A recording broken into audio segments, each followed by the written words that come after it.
Warning sign # viewer discretion advised. This story explores mature emotional themes, including trust, vulnerability, and relationships. While it contains no explicit material, it may evoke strong emotions. Please watch with discretion. I never thought I'd find myself standing in the middle of our dimly lit bedroom, staring at my husband with a mixture of shock and disbelief. The words had left his lips so effortlessly, so casually, as if he had just asked me to pass the salt at dinner. But the weight of them pressed against my chest, making it hard to breathe. "Are you serious?" I finally managed, my voice barely above a whisper. Ethan met my gaze, his expression unreadable. He was always like this, calm, composed, as if nothing could shake him. It was one of the things that drew me to him in the beginning. His confidence, his unwavering presence. But right now, that same steadiness felt unsettling. "I wouldn't have said it if I wasn't," he replied, his tone gentle but firm. A nervous laugh escaped me, though it didn't sound like my own. My mind raced, replaying the moment over and over, searching for some hidden meaning. Maybe he was joking. Maybe I had misheard. But deep down, I knew I hadn't. The room felt colder suddenly. The bedside lamp cast soft, golden light over Ethan's face, highlighting the sharp angles of his jaw, the flicker of something unreadable in his eyes. I used to think I knew everything about this man. The man I married. The man I had built a life with. But now, I wasn't so sure. "Ethan," I said carefully, wrapping my arms around myself. "You can't just say something like that and expect me to." "I'm not expecting anything," he interrupted, stepping closer. "I just need you to listen." Listen. That word carried so much weight in our marriage. It had been the foundation of everything: our late-night talks, our whispered dreams, the quiet reassurances after long days. And yet, tonight, it felt foreign. As if listening might change everything. I swallowed hard, my heart hammering against my ribs. "Just say it again," I murmured. "So I know I didn't imagine it." Ethan exhaled, running a hand through his dark hair before leveling his gaze at me. "I want you to do this for me." The silence that followed was deafening.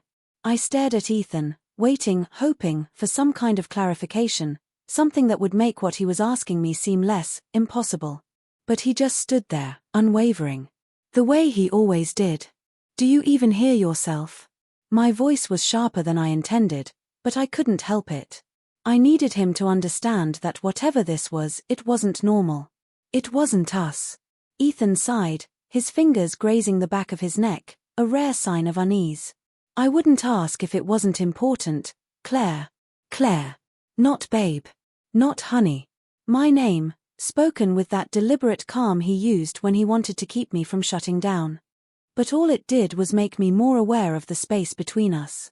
I glanced at the framed wedding photo on the dresser, us, 5 years ago, standing in the autumn sun, laughing, holding on to each other like we never would let go. It felt like a lifetime ago. "When did we become this?" "You know this isn't fair," I whispered, blinking away the heat behind my eyes.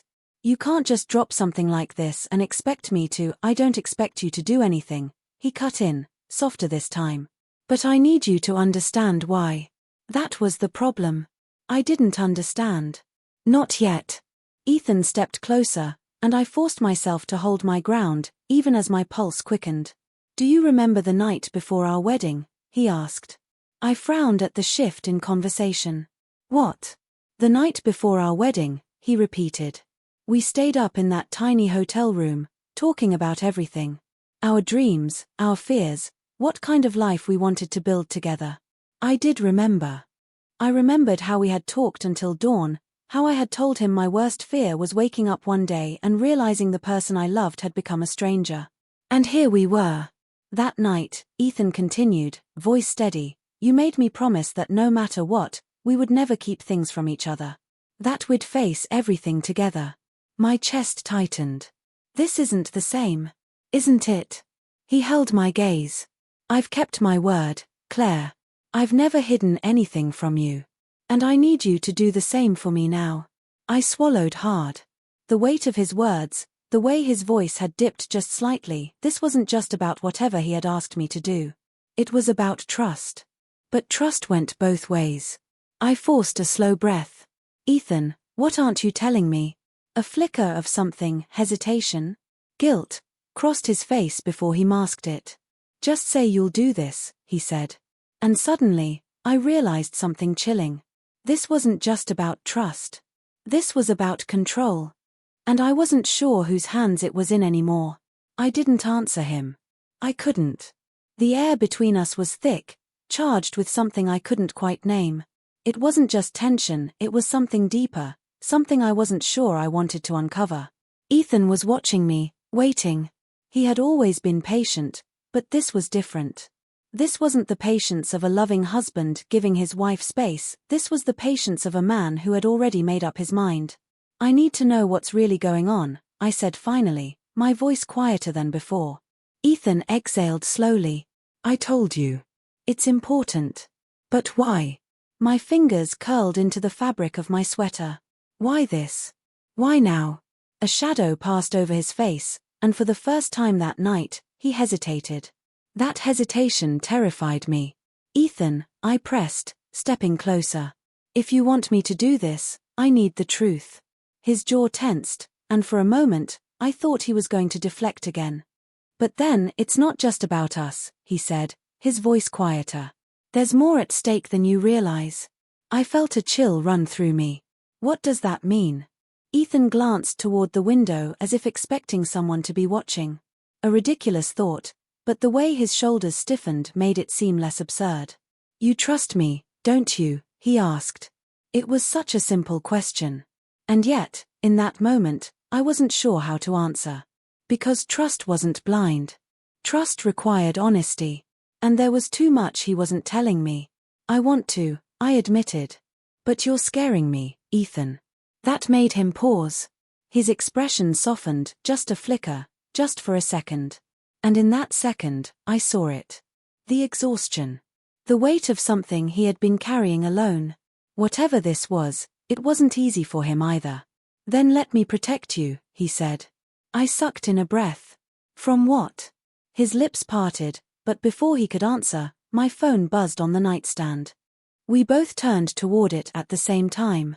One new message. No name. Just a number I didn't recognize. But the words on the screen sent ice through my veins. Don't do it. Whatever he asked, don't trust him. Slowly, I lifted my gaze back to Ethan. His face was unreadable. But in his eyes, for the first time, I saw something that made my stomach drop. Fear. My fingers tightened around the phone. The screen's glow cast eerie shadows on my face as the words burned into my mind. Don't do it. Whatever he asked, don't trust him. My pulse pounded. I looked up at Ethan, searching his face for some kind of reaction, some sign that he knew exactly what this meant. But he didn't flinch. He just watched me. Too calm. Too controlled. My breath came faster. Who sent this? Ethan's jaw tensed. I don't know. Liar. The word slipped out before I could stop it. A muscle ticked in his jaw. Claire, I took a step back, heart hammering. I swear to God, Ethan, if you don't tell me what's going on right now. A sudden bang echoed through the house. We both froze. It wasn't loud, but it was distinct. The unmistakable sound of a door closing. Someone was in the house. Ethan moved first. In 2 strides, he grabbed my wrist, his grip firm but not rough. Listen to me, he said, voice low, urgent. Whatever happens, stay close to me. I yanked my arm back. No. Not until you tell me. Another sound. This time, closer. A shadow flickered in the hallway. Ethan's eyes darkened. Claire. But I wasn't looking at him anymore. I was looking at the bedroom door. It was open. I knew I had shut it earlier. A chill crawled up my spine as I slowly turned back to my husband. And in that moment, the worst realization hit me. This wasn't just about what Ethan had asked me to do. This was about what he had already done. The world around me narrowed to 3 things: Ethan's unreadable expression, the open bedroom door, and the sickening knowledge that we were not alone. My breath hitched. A footstep. Soft. Deliberate. Someone was out there. Ethan moved first. His hand brushed against my arm, reassuring or restraining, I couldn't tell. "Stay here," he whispered. "Like hell I would." But before I could argue, another sound cut through the air. A voice. Low, unmistakably male. Just outside the room. "Claire." My stomach dropped. I knew that voice. I whipped toward Ethan, my pulse thundering. His face remained impassive, but I saw it now, the stiffness in his stance, the way his hands curled at his sides. He knew who it was too. "Who is that?" I demanded, my voice shaking. Ethan didn't answer. The voice came again, more urgent this time. "Claire, please don't listen to him." My entire body went cold. I wrenched free from Ethan's grip, my heart pounding so hard it hurt. I had to see. I had to know. I bolted for the door. "Claire." Ethan's voice was sharp, but I didn't stop. I reached the threshold, my hands trembling as I grabbed the frame to steady myself. And then I saw him. A man stood in the hallway, bathed in shadows, but there was no mistaking his face. It was Ethan. No, not Ethan. He looked like him, down to the sharp jawline, the piercing gaze. But his clothes were different. His posture, his presence, it was off.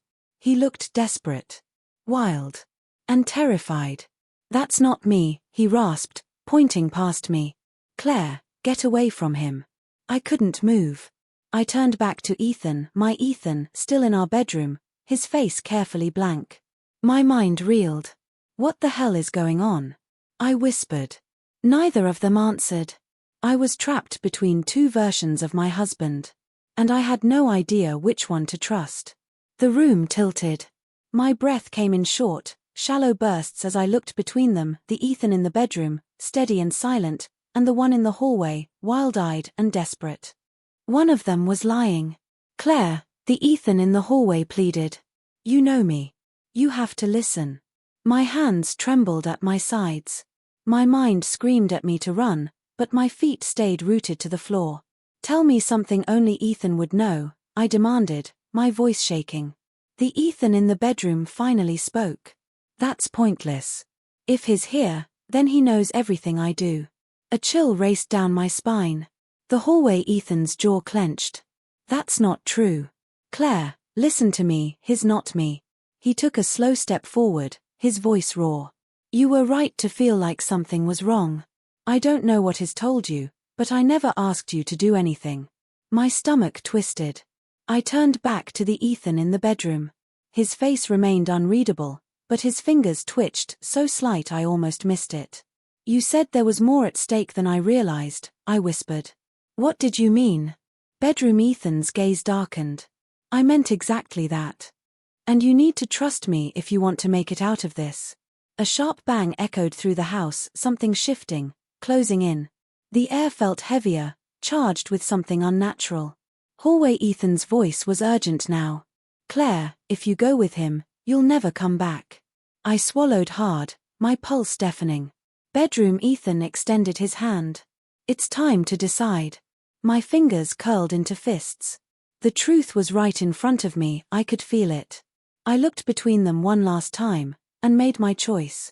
I grabbed the hallway Ethan's hand. Bedroom Ethan's expression flickered, just for a second, but in that second, I saw it. Not anger. Not betrayal. Satisfaction. And then everything went black.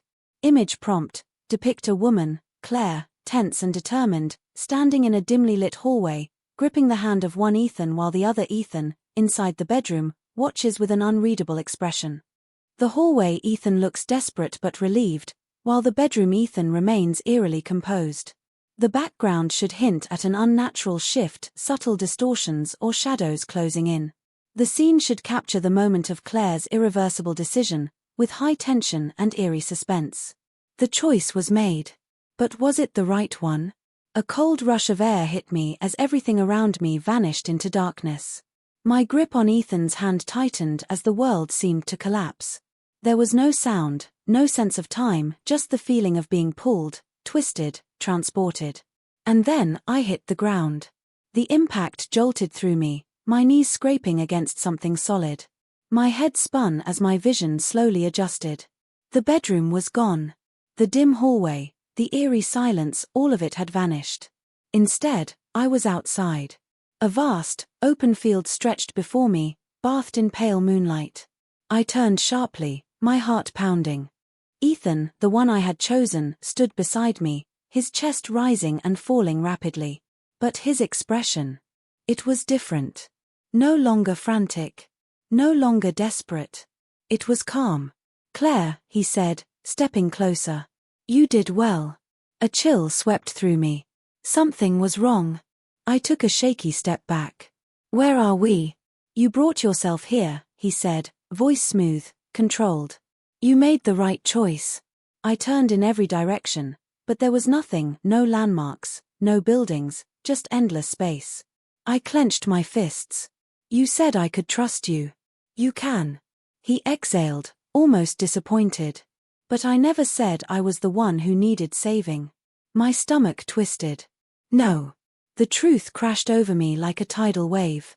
The real Ethan, the real one, had been the one in the bedroom. The man standing before me was something else. Something wearing his face. I had chosen wrong. I backed away, my breath coming fast. "Take me back." A small, knowing smile touched his lips. Why would I do that? I turned, ready to run, but the ground beneath me shifted. "Claire." The voice wasn't his. It was Ethan's. My real Ethan's. I whipped around. The field blurred, flickered like a mirage in the desert. And suddenly, I was back. Back in the bedroom. Back where I had been before. Ethan, my Ethan, was gripping my shoulders, shaking me gently. "Claire, wake up." I gasped, air flooding my lungs. My body was trembling, my vision adjusting. It had been a dream. A hallucination. Or something else. Ethan's hands cupped my face, his forehead pressing against mine.